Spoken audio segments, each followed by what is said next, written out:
Good afternoon, everyone, and welcome to Spanish Planet Radio. I'm your host, Enrique Sanchez. This afternoon, we have two very special guests. Would you be kind enough to introduce yourself to the audience, please? So go ahead and, and, Hi, and my name. introduce yourselves. Hi. My name is Cristina Glezoro. En español, in English, I don't know. You I could do didn't it ask that in before. I'm you could so you could do it sorry. in either language. You could do it in both. Doesn't matter. Um, okay. Soy mexicana. I'm an actor here in LA. Sí, eso. And you, Victor? Hello, my name is Victor Daniel Parra, and I'm also an actor here in LA. First generation Mexican. Welcome. Mexican. Bienvenidos al programa. Thank you, thank you. Gracias. Yo vi a ustedes en el programa de teatro de Romeo y Julieta, que es una versión, yo diría como comedia. Y yo quiero preguntar primero a Cristina, después a Víctor, cómo ustedes entraron a actuación y qué te gusta de trabajar en teatro. Am, bueno, yo creo que empecé a actuar cuando tenía 3 años, no necesariamente en un escenario. I was the kind of child that would get home from school and just put on a costume and I stopped being myself and I was whomever I was wearing. So Ujú. call it Snow White or Minnie Mouse or whatever other thing I could find. Um, y más formalmente encontré el teatro tal cual como teatro eh, como a los 10 años. Um, it was a program at my school, and I started doing it there. I fell in love with it, and I never stopped. Impressive. And how about you, Victor? Yes, so igual como Cristi, o sea, desde niño era bien dramático y siempre pensaba que era como un luchador del WWF en esos tiempos, pero Ujú, comencé mi carrera profesionalmente hace 10 años, en la universidad que fui, que se llamaba en esos tiempos Humboldt State University, pero ahora se llama Cal Poly Humboldt, en el norte de California. ujú. Y entonces, pues así comencé, nomás tomando una clase de actuación. La directora me vio en la clase y pues ya el resto es historia. Y aquí me encuentro ya en Los Ángeles actuando profesionalmente con mi amiga aquí, Cristi, y mis otros compañeros. Qué bueno, eso es muy fantástico.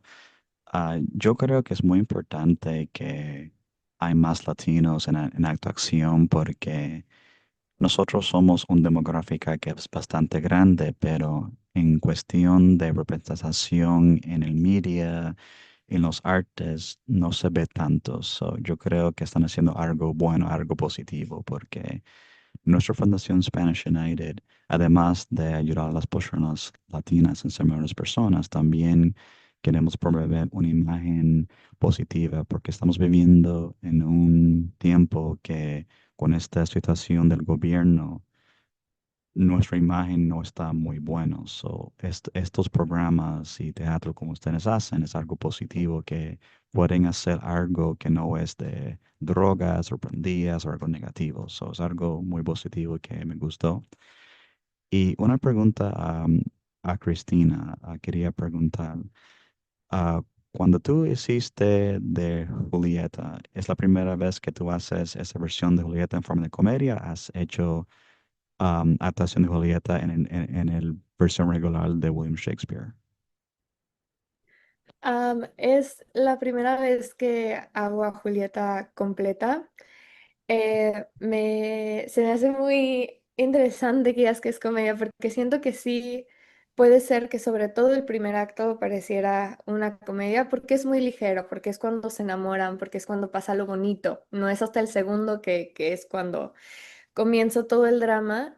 Y esta idea que la gente tiene de Julieta, de que es como muy, muy suave, muy demasiado inocente, como que solo se deja llevar. A mí me parece una idea eh, como medio loca. Yo siento que no somos así y no sé si es porque tal vez muchas veces, bueno, empezando desde las épocas de Shakespeare, que los personajes femeninos se hacían por hombres y muchas veces los directores que ponen las obras suelen ser hombres, no, digo, no me ha tocado ver ninguno actuado por una, digo, dirigido por una mujer, entonces no sé cómo vaya por ahí, pero siento que tal vez está esta idea de que Julieta es así, porque es una niña, entonces tiene que ser inocente, entonces tiene que ser como solo buena, como que se deja guiar, como que se deja llevar ya, pero la verdad es que yo agarré, me puse a pensar cómo era yo de adolescente, o sea, cómo realmente somos las mujeres de adolescentes y no somos todas inocentes y no somos todas lindas y ya, o sea, también tenemos muchas emociones, hay muchos sentimientos pasando todo el tiempo y fue algo que quise inyectarle a esta Julieta. Ujú, porque yo he visto diferentes versiones de Julieta, pero la primera vez que yo lo veo en español y prácticamente esa versión. Y una pregunta a Víctor, cuando tú hiciste esta versión de Romeo, ¿es la primera vez que tú lo haces o has hecho el versión original de Romeo? E igual como Christy, esta era la primera vez que he hecho el personaje de Romeo, eh, que viene siendo muy interesante porque no, o sea, es bilingüe, no es como el, no es la obra originalmente de William Shakespeare, ¿no? Que todo es en inglés, que viene siendo, había una cosa que habíamos dicho durante los ensayos de que el español sí trae más, bueno, como nosotros como latinos, trae más la emoción. O sea, William Shakespeare ya lo tiene escrito, ¿no? Que las acciones ya están escritos ahí cuando dices las palabras, pero realmente en español es algo que trajo emociones de que pues nomás el español puede sacar.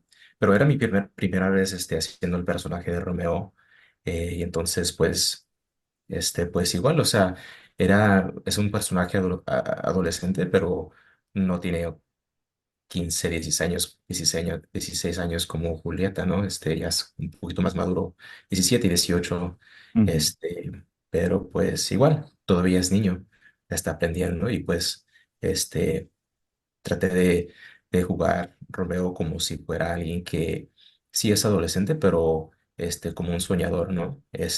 Un poético, no normal, no más como un varón, como aquí de los Estados Unidos que representa un poquito más duro, no, o sea, un poquito más ligero, un poquito más femenino, yo diría.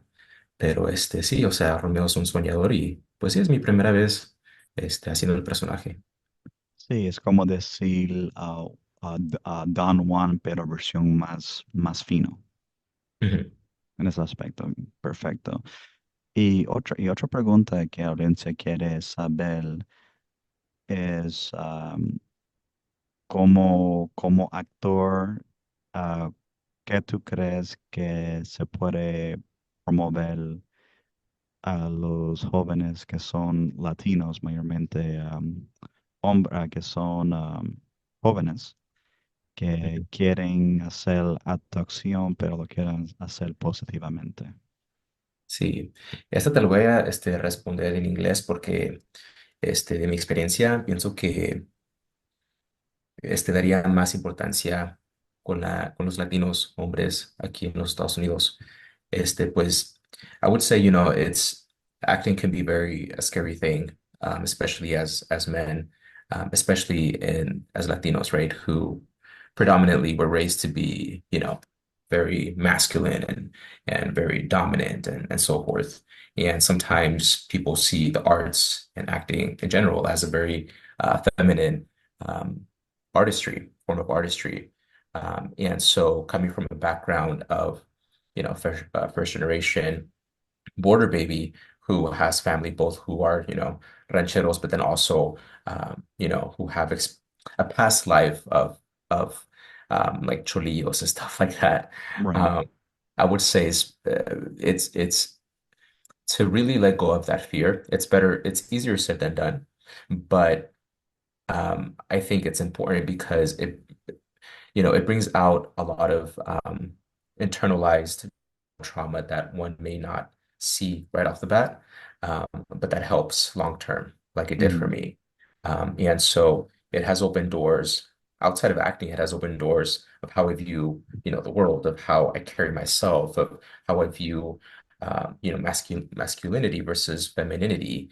And it really softens up that idea of what it means to be a quote unquote man. Again, especially in our communities, yes, that's correct. so predominant, especially here in America. Right. Uh, but but it's something that I encourage every guy to do, those who identify as men, and to really, not be afraid, even if people laugh, then let them laugh, because stepping on a stage, for example, or in front of a camera, it's actually a lot harder than what people think. And it takes a lot of guts. So it's that it has a lot of power behind it. So, it's something that Mm, I definitely try and portray when I'm on stage, to have kids, see themselves, on stage.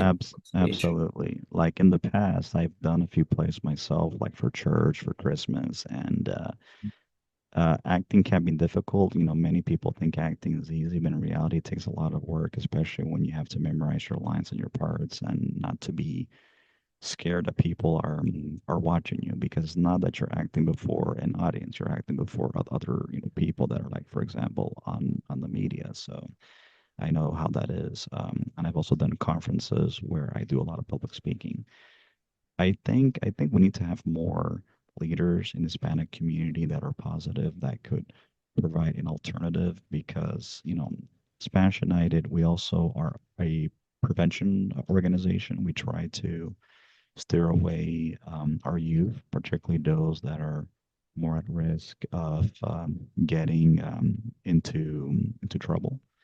And Mhm. to also we also emphasize a lot on education, because I really want to see Hispanics strive to be empowered, but the right way, not doing it, for example, by stealing or doing illegal things, but doing it the right way. Let it be through the arts, let it be through education. But I primarily promote education because I think that's going to be the way out for a lot of our people. So I wanted to ask Christina if it's okay if I talk to you in English. I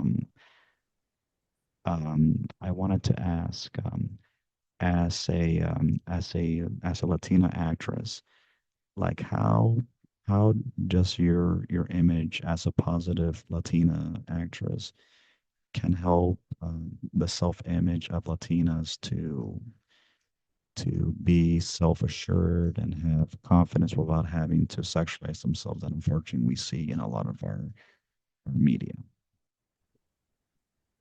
That's look, even my voice cracked. That's a hard question.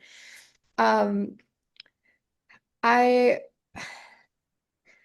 I think the only thing we can do as people, as Latinos, um, is, as you say, just do give a good example, Try to be as honest to yourself and be honest to your community, be open to see new, see and hear new voices. Just, I don't know, it's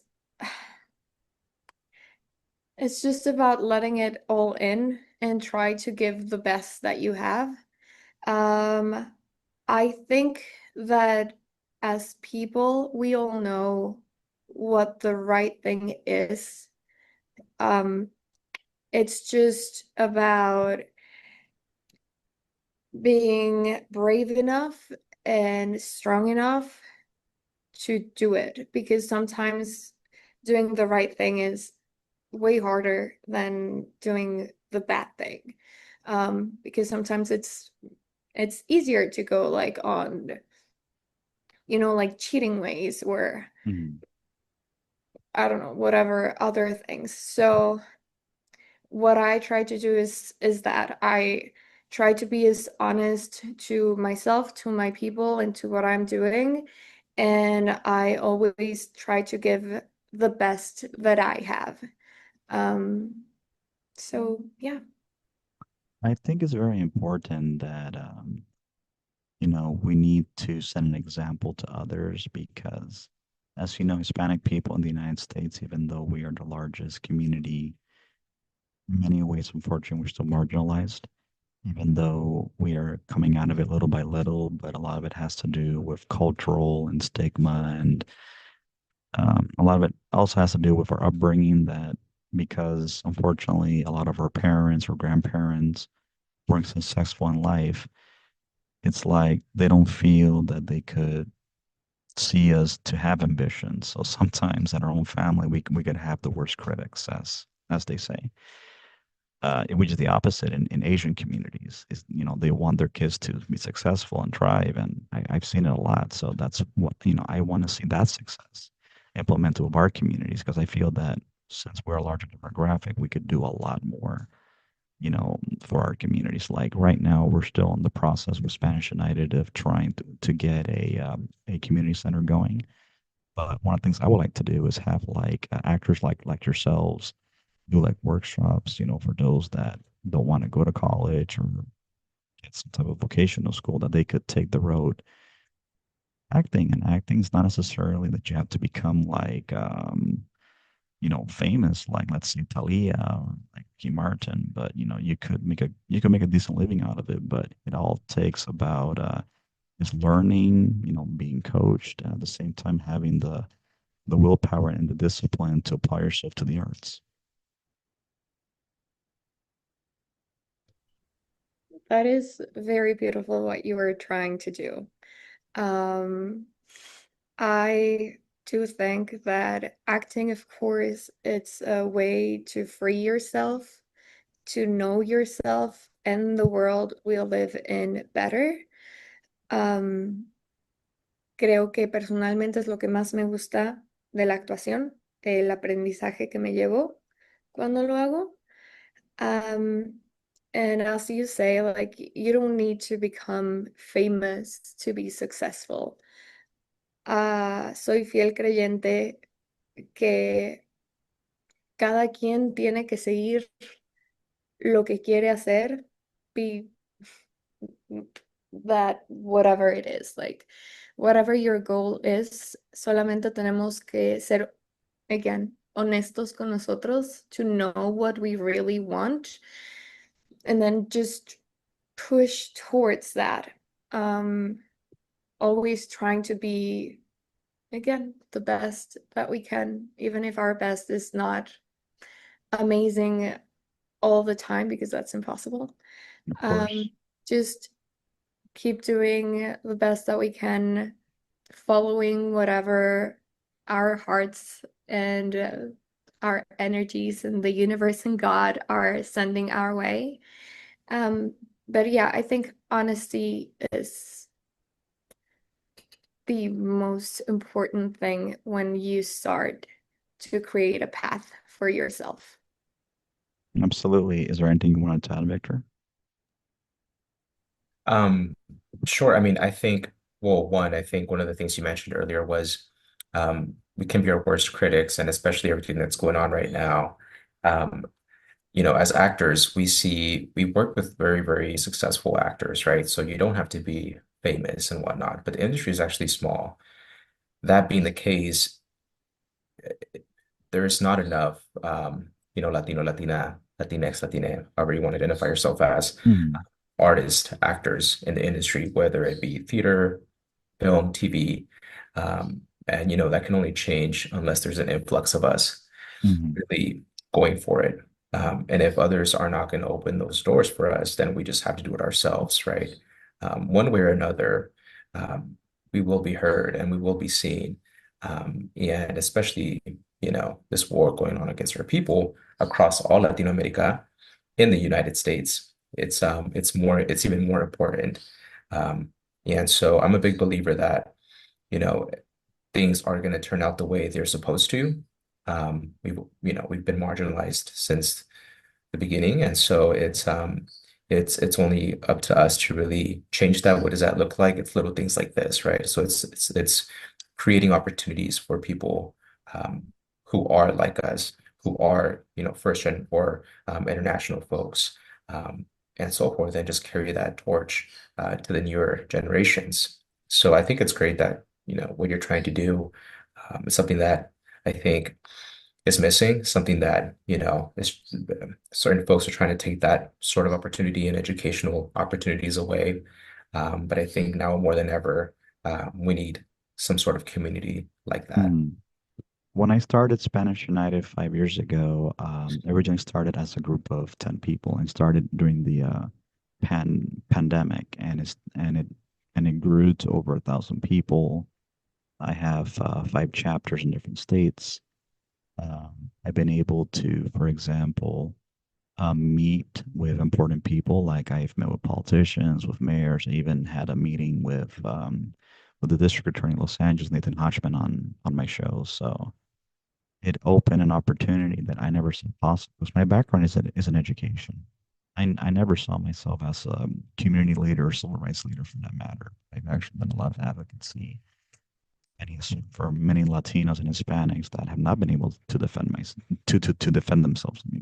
Like there was one instance I'll tell you briefly where there were some fruit vendors in Santa Clarita that were being harassed by these owners of this bar. I did a petition to boycott that business because what they were doing to these fruit vendors were very unfair. Like I can understand if they were loitering in front of their business, but they were nowhere near their business. They just wanted to do it just to mess with them.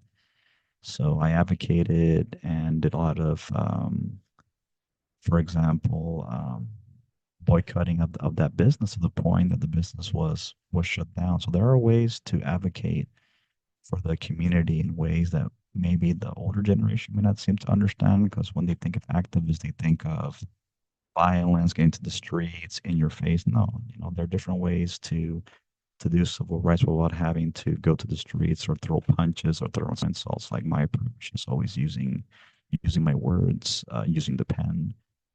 Uh, there are some cases where I will protest, but I don't do it in the way that people think.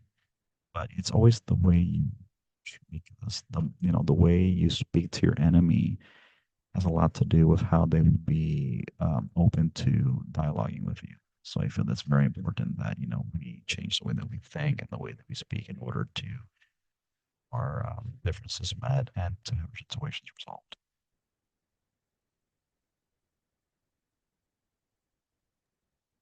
Of course, there's different ways of protesting for sure. Um, and one thing I definitely I think it's important to also note is, uh, especially for Latino men here in the States, is to just who are, something you said earlier was that we can be our worst critics, like I said earlier. And I'm a big believer that sometimes we're our worst enemy. Um, because even now you see a lot of folks who may be very racist to our own people in our own Hmm. communities, Hmm. which is to me, it makes no sense. And one thing I try to emphasize to like my nephew and younger men in my family is that to just really remember how you were able to even have this privilege being one in this country, two, having an education, three, having no fear of, well, now it's a little bit different, but ultimately, comparably speaking, there's still vast differences, right? And so, but to always remember how that even happened. And that was because, like, for example, my parents are immigrants and they didn't have it easy, right? They didn't have that education that I had.